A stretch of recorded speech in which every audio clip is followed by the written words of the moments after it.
অস্ট্রেলিয়ার অভিবাসন বিরোধী দল ওয়ান নেশন পার্টির নেতা পলিন হেনসনের বোরকা পরে অস্ট্রেলিয়ান সিনেটে উপস্থিত হওয়া নিয়ে বিতর্ক সৃষ্টি হয়েছে। তিনি মূলত মুসলিম পোশাকটি জনসাধারণে নিষিদ্ধ করার ব্যাপারে তার রাজনৈতিক প্রচারণার অংশ হিসেবে এটি করেছেন।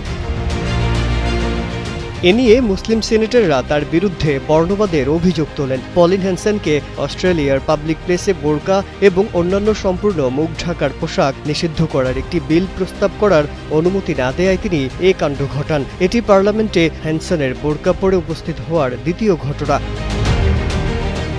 তিনি চাচ্ছেন পাবলিক প্লেসে বোরকা পরাকে নিষিদ্ধ করা হোক। হেনসন বোরকা পরে প্রবেশ করার পর সিনেটররা ক্ষোভ প্রকাশ করে। এরপর তিনি তা খুলতে অস্বীকার করলে তাৎক্ষণিক সভা স্থগিত করা হয়। নিউ সাউথ ওয়েলসের গ্রিনস পার্টির মুসলিম সিনেটর মেহরিন ফারুকি বলেন, তিনি একজন বর্ণবাদী সিনেটর। তিনি স্পষ্টভাবে বর্ণবাদের প্রদর্শন করেছেন। পশ্চিম অস্ট্রেলিয়ার স্বাধীন সিনেটর ফাতিমা পাইমেন এ ঘটনাকে লজ্জাজনক আখ্যায়িত করেছেন।